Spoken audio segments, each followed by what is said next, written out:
मंदसौर जिले में एक एनजीओ और प्रशासन के माध्यम से नई शुरुआत की जा रही है, जिसके तहत घुमक्कड़ तथा अर्ध घुमक्कड़ जनजाति की महिलाओं तथा युवतियों को ई रिक्शा दिए जा रहे हैं, ताकि ये सभी युवतियां व महिलाएं समाज की मुख्य धारा से जुड़ पाए और गांव से निकलकर शहर में पुरुषों से कंधा मिलाकर अपनी एक अलग पहचान बना पाए, साथ ही स्वाभिमान और स्वावलंबन का जीवन जी पाए। देखिए ये स्पेशल रिपोर्ट। मंदसौर जिले में अधिकांश घुमक्कड़ तथा अर्ध घुमक्कड़ जनजाति के लोग आज भी समाज की मुख्य धारा से दूर लगते हैं, जिसकी वजह से कई मामलों में अशिक्षा तथा बौद्धिक पिछड़ापन देखने को मिलता आया है। मुंबई के एक एनजीओ बॉम्बे टीम चैलेंज के सहयोग से 10 ई रिक्शे दिए जा रहे हैं। इन महिलाओं और युवतियों को ई रिक्शा देने के पहले इनकी ट्रेनिंग और जमीनी स्तर पर सहयोग करने के लिए जिला प्रशासन आगे आया है। ई रिक्शा चलाने वाली महिलाओं तथा युवतियों से जब बात की तो उन्होंने बताया कि इस पहल से उनमें आत्मविश्वास बढ़ रहा है। इस पहल से ये सभी लोग सीधे समाज की मुख्य धारा से जुड़ेंगे और आय का मजबूत साधन भी उनके पास आ जाएगा। कई बार सरकार की योजनाएं आती है, लेकिन घुमक्कड़ तथा अर्ध घुमक्कड़ जनजाति के लोगों तक नहीं पहुंच पाती। ये पहली बार हो रहा है कि अधिकारी सीधे घुमक्कड़ जनजाति के लोगों से सीधा संवाद कर रहे हैं और कहीं ना कहीं एक उम्मीद जाग रही है कि इनके भविष्य को एक नई दिशा मिलेगी। हमारे लिए जो जो कलेक्टर सर है और गुरुजी है, वो सर हैं जो हमारे लिए कर रहे हैं, वो बहुत अच्छा कर रहे हैं हमारे समाज के लिए, और उनका धन्यवाद करना चाह रहे हैं कि वो हमारे लिए सब कुछ करना चाह रहे हैं। हम भी बाहर निकलना चाह रहे हैं, सबसे अलग निकलना, मतलब जो पुरुष रहते हैं उनके बराबर रहना चाह रहे हैं, करना चाह रहे हैं, कुछ उनके बराबर करना चाह रहे हैं। उनसे बराबर करने के लिए कुछ हटके ही करना चाह रहे हैं, हम घर से बाहर निकलना चाह रहे हैं। इसलिए हमारे लिए जो योजना निकली है ई रिक्शा की, उसमें हम आप कितने दिन से? अभी हमें हो गए हैं 12 दिन हो गए हैं।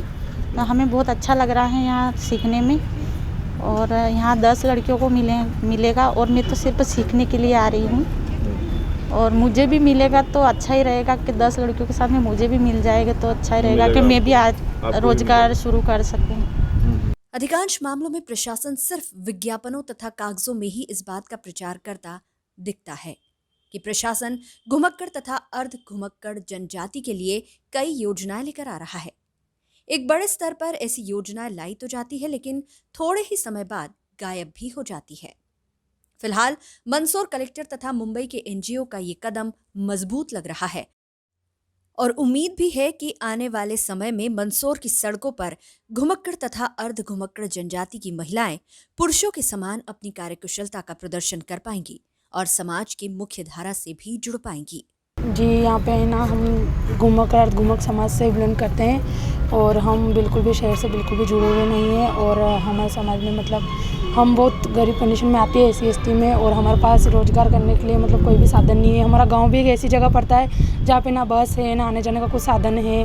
मैंने अभी पुलिस की एग्ज़ाम दी है, मेरे 55 नंबर आए हैं, और आने जाने की बहुत दिक्कत रहती है, बसें नहीं मिलती है टाइम से, क्लास भी नहीं जा पाते हैं, और बारिश की टाइम में बहुत दिक्कत होती है। अभी जो हमको ये रवि बुंदेला जी जो टेम्पो की ये कर रहे हैं, इसके लिए हमको 15 दिन की ट्रेनिंग दे रहे हैं, और टेम्पो चला के हमें बहुत अच्छा लग रहा है। और हमको देख के हमारे गाँव की लड़कियाँ, औरतें और भी जो जिनके मतलब घर में कोई सेवा नहीं है, वो भी चलाकर ई रिक्शा चलाकर अपना घर का गुजारा कर सकती है, रोज़गार कमा सकती है। और ई रिक्शा चलाने से हमारे गांव में भी सुविधा हो जाएगी, पढ़ने लिखने की भी अच्छी व्यवस्था हो जाएगी, और साथ में हमें बहुत सारी सुविधा मिलेगी। कॉन्फिडेंस लेवल बढ़ा है इससे? जी बिल्कुल, बहुत ज़्यादा बढ़ा है। अब तो ये सीख ले आए तो हम मतलब हमारे करता है हम और भी बहनों को इसमें जोड़े, और जो भी बेरोजगार है उनको हमारे इसमें जोड़े, और उनको भी ये सिखाए, क्योंकि हमें इतना अच्छा लग रहा है तो बाकियों को भी बहुत अच्छा लगेगा। और हम बहुत खुश हैं कि हमें ये मिल रहा है, और हम बहुत बहुत शुक्रिया अदा करते हैं रवि बुंदेला जी का, और जो भी हमें ई रिक्शा के द्वारा ये सेवा प्राप्त करा रहा है, हम बहुत अच्छी बात है।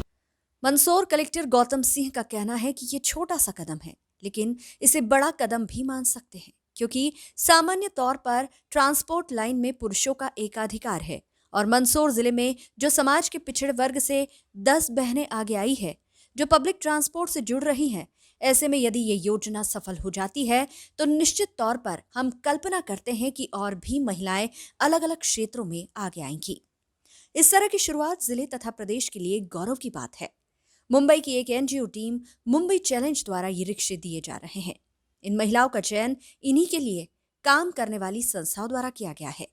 इन सभी को ट्रेनिंग, लाइसेंस आदि की व्यवस्था आरटीओ द्वारा की जा रही है। जो महिलाएं अपने दम पर परिवार चलाना चाहती है, उनके साथ प्रशासन खड़ा है। एक अंतर्राष्ट्रीय सर्वे के मुताबिक ये सामने आया है कि महिलाएं ट्रैफिक के रूल्स रेगुलेशन को ज्यादा फॉलो करती हैं। उनके पास नॉलेज भी ज्यादा रहता है और ट्रैफिक में महिलाएं ज्यादा सेंसिटिव भी रहती है। यानी किसी जरूरतमंद को मदद करनी हो तो महिलाएं आगे आती है। अभी प्रारंभिक तौर पे हमने 10 लड़कियों का चयन किया है विमुक्त अर्ध घुमक्कड़ जनजाति वर्ग से, और हम इनको ई ऑटो प्रोवाइड कर रहे हैं। और 26 जनवरी को हमारी योजना है कि 10 लड़कियों की ई ऑटो की शुरुआत हो जाए, और ये वुमेन एम्पावरमेंट का भी एक साइन होगा, एक जो है समाज के पिछड़े वर्ग को आगे लाने का भी वो होगा, और इससे हमारी शुरुआत होगी कि और गवर्नमेंट की जो विभिन्न योजनाएं हैं वो इस समुदाय, इनके गांव में हम लेके जाएं और ज़्यादा से ज़्यादा लोगों का जीवन स्तर ऊपर उठाने के लिए रोज़गार, स्वरोजगार, बैंक से फाइनेंस, प्लेसमेंट वगैरह इसकी कार्रवाई सुनिश्चित करें। हाँ, मैं ये चाह रहा हूँ कि ये मोमेंटम जैसा पूरा बने, और महिलाओं के हाथ में अगर पब्लिक ट्रांसपोर्ट की कमान आ जाए तो इससे ज़्यादा सुखद और कुछ नहीं हो सकता। तो जितनी भी महिलाएं आएंगी इस क्षेत्र में, निश्चित तौर पे प्रशासन की ओर से पूरा सहयोग रहेगा उनको। बिल्कुल, मेरी धारणा भी ये है कि संस्कार और व्यवस्था इनसे बन जाती है, और राज्य शासन की भी यही नीति है कि महिलाओं को आगे लाया जाए ताकि जो है समाज को एक नई दिशा दी जा सके। तो निश्चित तौर पे इससे आपको सुधरी हुई व्यवस्था नज़र आएगी। कम से कम महिलाओं को तो अगर ऑटो प्रेफर करना होगा तो महिलाओं के ऑटो में बैठना ज़रूर प्रेफर करेंगी, और हमने आज सबका सहयोग भी मांगा है। तो अगर पूरे सोसाइटी का, पूरे शहरवासियों का सहयोग मिला तो हम लोग जरूर सफल होंगे। महिला आरटीओ अधिकारी रीना किराड़े ने बताया कि कलेक्टर महोदय के निर्देशन में हम लोग काम कर रहे हैं, जिसमें अर्ध घुमक्कड़ जनजाति की जो महिलाएं हैं उन्हें स्वरोजगार से जोड़ने के लिए हम लोग उन्हें ऑटो रिक्शा का प्रशिक्षण दे रहे हैं, जिसमें पुलिस और परिवहन विभाग द्वारा ट्रेनिंग दी जा रही है। ये लोग समाज की मुख्य धारा से तो जुड़ेंगे ही, साथ ही दूसरी महिलाओं को भी इससे प्रेरणा मिलेगी। 10 महिलाओं को ट्रेनिंग दी जा रही है। मुंबई के एक एनजीओ द्वारा ये रिक्शे दिए जा रहे हैं। ये कलेक्टर सर के मार्गदर्शन में हम लोग काम कर रहे हैं। कलेक्टर सर का ये कहना है कि जो विमुक्त जाति की महिलाएं हैं, इन लोगों को मुख्य धारा से जोड़ने के लिए और स्वरोजगार के लिए इन लोगों को प्रशिक्षण दिया जाए, और कुछ एनजीओ के द्वारा इन्हें ई रिक्शा प्रदान किए जा रहे हैं। उसके लिए ट्रेनिंग दी जा रही है ताकि ये अपना रोजगार स्टार्ट कर सकें। कितनी इसमें 10 महिलाओं को हम लोग ट्रेनिंग दे रहे हैं, जिसमें पुलिस और परिवहन विभाग संयुक्त रूप से ट्रेनिंग दे रहा है। पुलिस विभाग के कर्मचारी जो हैं वो फिज़िकल ट्रेनिंग दे रहे हैं इनको ई रिक्शा के माध्यम से, और हम लोग यातायात के नियम और उनके संकेतों के माध्यम से ट्रेनिंग दे रहे हैं। जमीनी स्तर पर देखें तो कहीं ना कहीं अर्ध घुमक्कड़ तथा घुमक्कड़ जनजाति की महिलाएं तथा युवतियां समाज की मुख्य धारा से कहीं ना कहीं आज भी कटी हुई है। ऐसे में एनजीओ और मंदसौर जिला प्रशासन की इस पहल से कहीं ना कहीं इस जनजाति के लोगों में उम्मीद की एक नई रोशनी दिखाई दे रही है। SBCN टाइम्स के लिए मंदसौर से देवेंद्र मौर्य की रिपोर्ट।